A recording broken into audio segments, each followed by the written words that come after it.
Boa noite.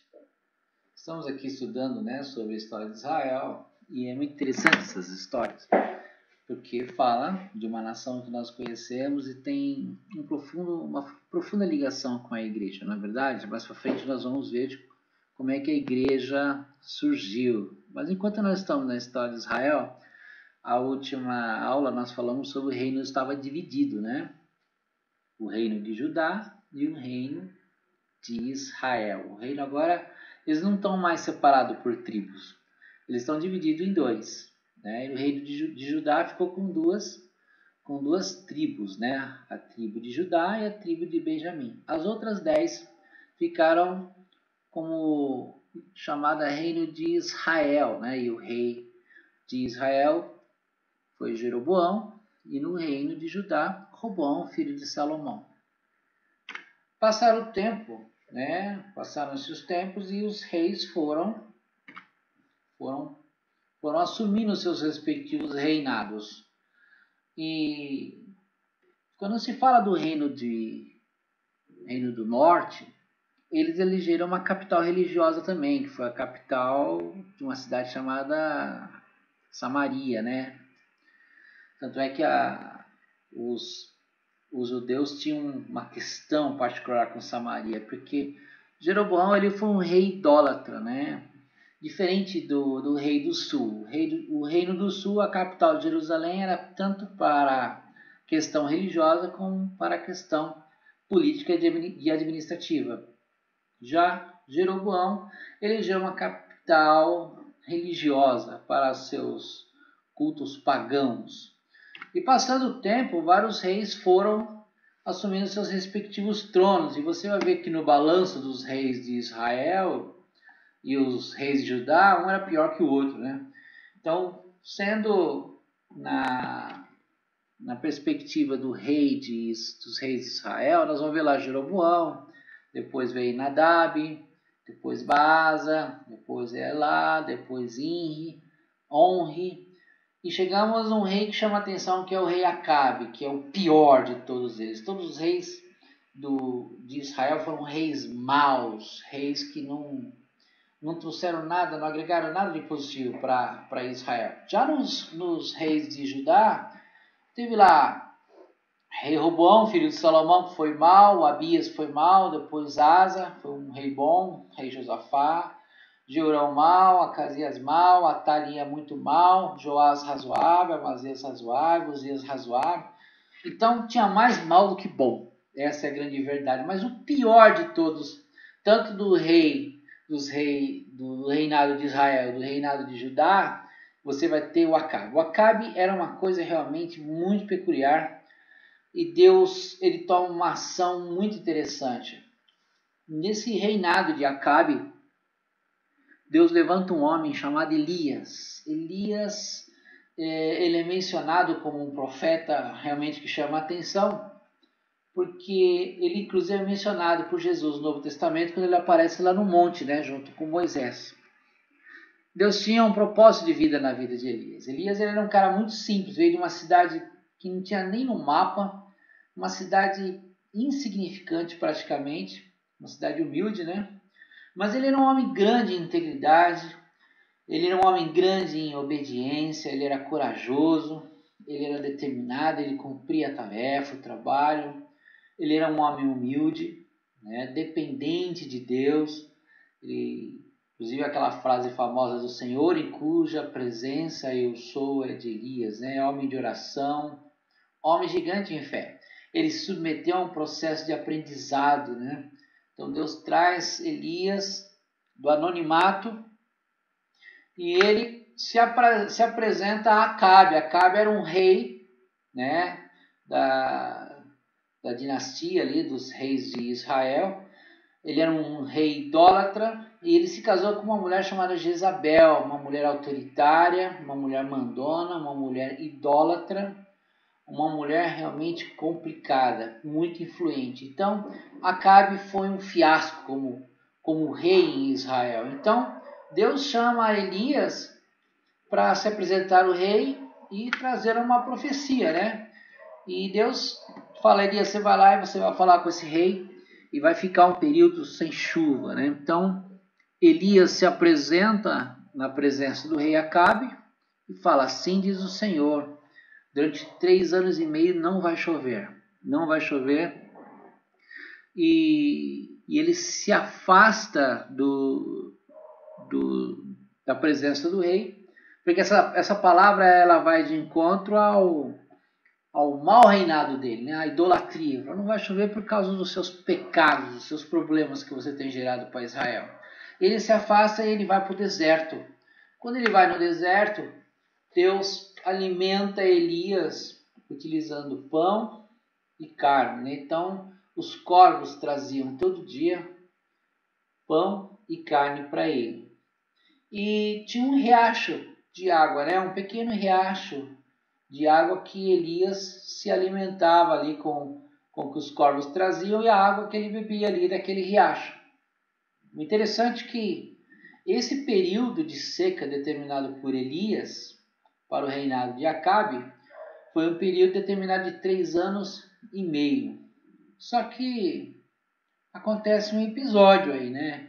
Uma coisa interessante, o rio ele seca, esse riacho seca e Elias ele fica naquela situação, poxa, eu estou aqui no propósito do Senhor, fazendo o que Ele mandou e agora esse rio seca. Mas na verdade Elias estava numa curva de aprendizado, né? Ele estava sendo treinado. Então Deus fala para Elias assim, ó, agora você sai daí e você vai sair dessa região seca e você vai para a casa de uma mulher, de uma viúva, numa cidade de Sarepta. É uma cidade próxima dali. E Elias vai até lá na casa da viúva, né? E a viúva estava com um problema sério, ela estava sem comida, estava naquela miséria total, né? Aquela coisa complicada. Então, Elias podia estar pensando, bom, eu acho que agora eu estou capacitado para fazer as coisas que Deus mandou eu fazer, vou lá ajudar essa mulher, mas acontece o contrário.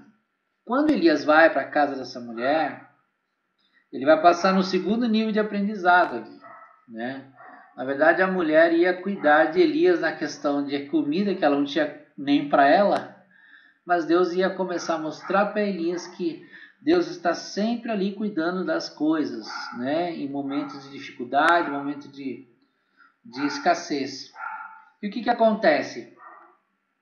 A farinha que ela utilizava para fazer o alimento era pouca, mas a cada dia Deus acrescentava e a farinha não acabava, né? Então sempre tinha o suficiente para fazer o pão, fazer os alimentos. Passava o dia, novamente Deus ia aumentando ali. Então a farinha não acabava, o azeite também não. E Elias ficou um tempo ali nessa condição, né, sobre os cuidados ali da viúva. Só que o que acontece? O filho da viúva morre, né, e ela fica desnorteada. E ela acusa Elias, ó, depois que você veio para cá, acho que os meus pecados vieram à tona e por causa dos meus erros o Senhor me puniu através da sua pessoa. E Elias ficou assim, né, apavorado, porque não sabia como resolver aquilo. Então ele pega o rapaz, o menino, ele se recolhe no quarto e ele fala com Deus. Ó Deus, ó, precisamos resolver isso aqui, porque eu estou sendo acusado da morte desse rapaz, desse menino. E acontece ali uma coisa interessante, né? Deus ressuscita o menino. E isso é muito legal. E Elias devolve o menino com vida para a viúva.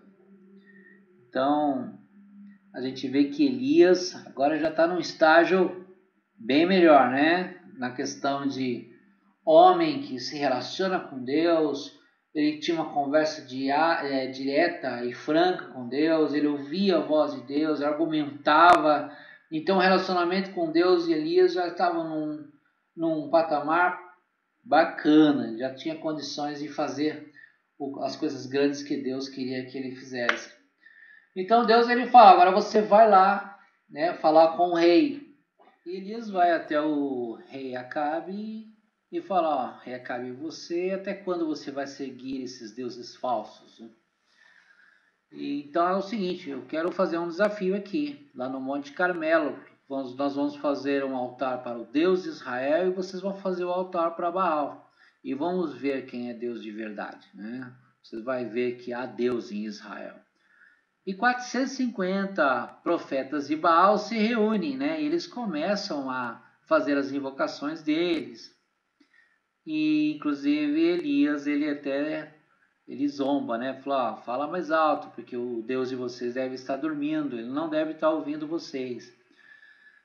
Mas quando chega o momento de Elias invocar o nome do Senhor e Deus responder, ele manda colocar água no holocausto, né? Encharcar de água, para mostrar realmente que Deus é Deus verdadeiro.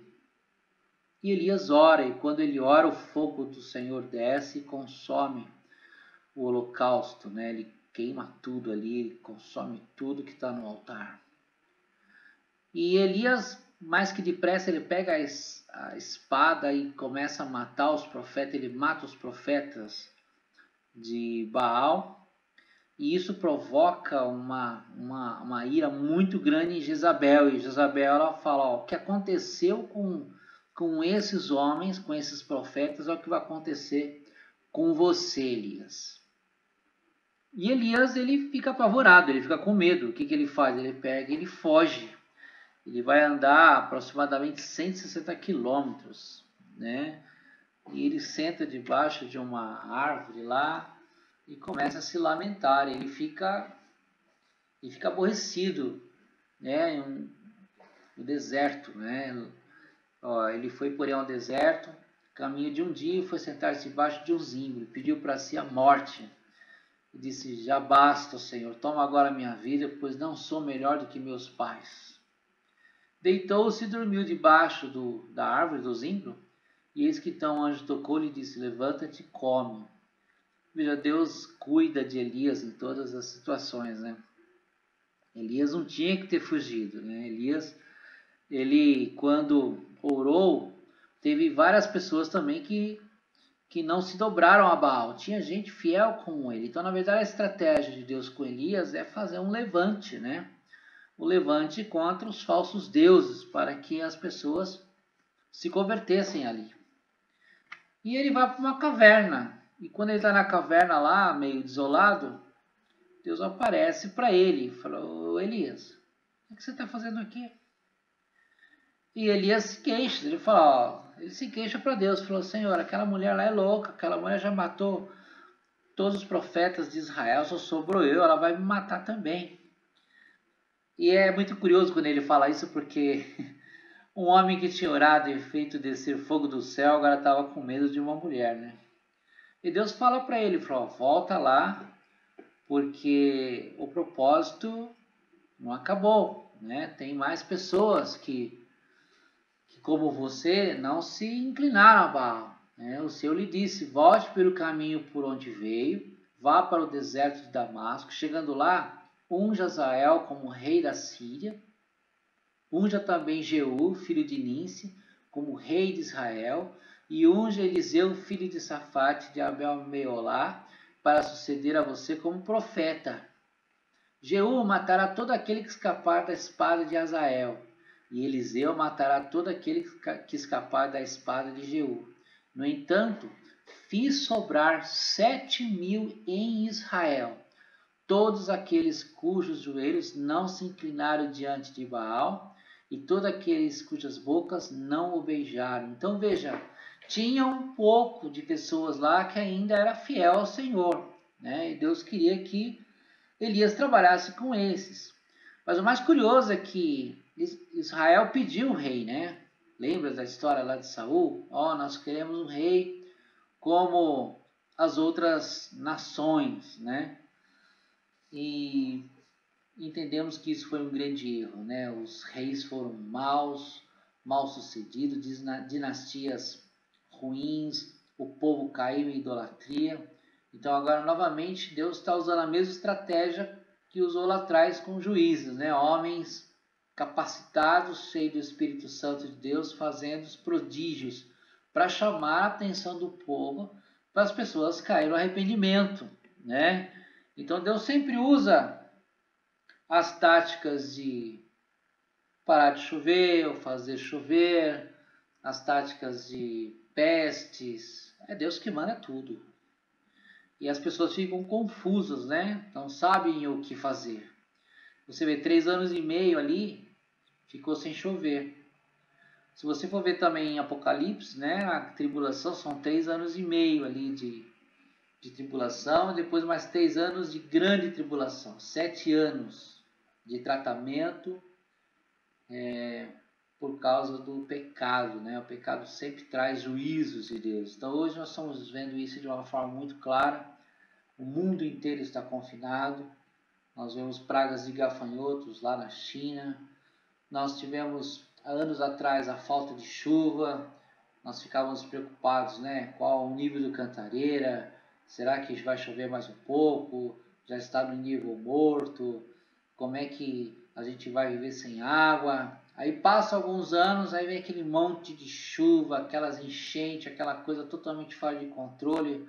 Aí se culpa o prefeito, se culpa a autoridade, por que soterrou, por que a casa foi levada pela água, os carros perderam na chuva, né? São aqueles prejuízos enormes que nós temos acompanhado.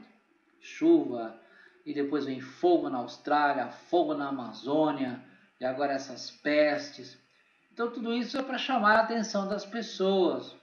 Deus quer saber quem é aquele que olha para o próximo na situação de dificuldade, na situação de escassez, para revelar realmente o caráter de cada um, como as pessoas utilizam o seu tempo. Então, nesse momento que você está confinado, é momento de você orar, é momento de você buscar mais a Deus, é momento de você mostrar ao cristão que você é, ser solidário, não é verdade? Então, Deus é um Deus que sabe se fazer revelar. E Deus fala para Elias assim: olha, você prepara um sucessor que você vai ser levado.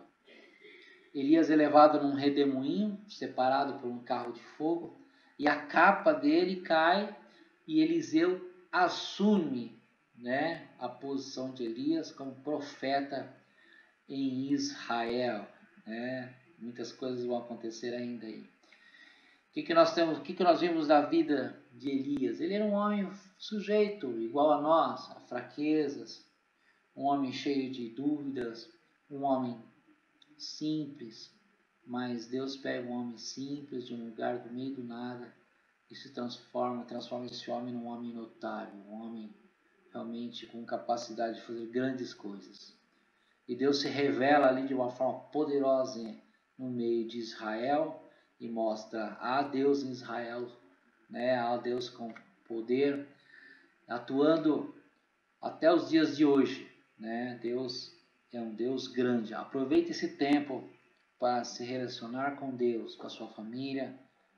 Não esqueça de orar, não esqueça de mostrar que você é servo do Senhor, mulher do Senhor, e você vai ver que Deus vai se revelar nesses tempos difíceis de uma forma gloriosa. Deus abençoe e espero que a próxima aula a gente aprenda mais um pouco. Deus abençoe.